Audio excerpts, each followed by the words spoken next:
నేను చెప్పింది ఏం చేశారు? దేని గురించి?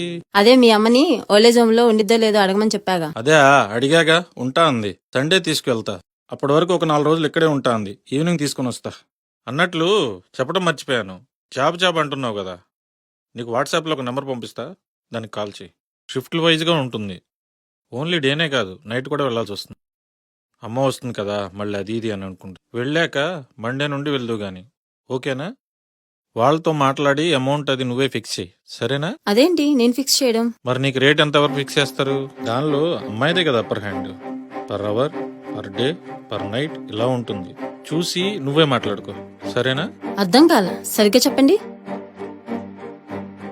ప్రాస్టిట్యూషన్, కాల్ చెప్పు. నేను నీకు పెట్టింది బ్రోకర్ నెంబర్. మా ఫ్రెండ్ ఒకటి ఉంటే వాడిని అడిగితే ఇచ్చాడు. మనిషివా పశువా? ఇలానే పెంచిందా మీ అమ్మ నిన్ను? పెళ్ళామంటే లెక్కలేదు సరే, కనీసం ఆడదానికి ఇచ్చే విలువ కూడా ఇవ్వా నువ్వు? సిగ్గు లేకుండా ఎలా మాట్లాడుతున్నావు అసలు ఈ మాటలు? దేనికంత వైలెంట్ గా రియాక్ట్ అవుతున్నావు నాకు అర్థం కావట్లేదు.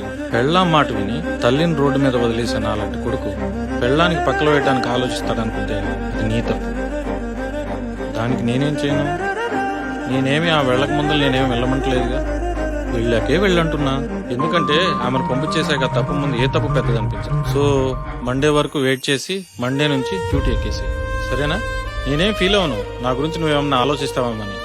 అమ్మని అనాథాశ్రమంలో వదిలేసేవాడికి పెళ్ళాం వేరే వాడి పక్కలో పడుతుంటే పెద్ద మ్యాటరే కాదు. తీసుకోగలను. వెళ్ళొస్తా, బాయ్.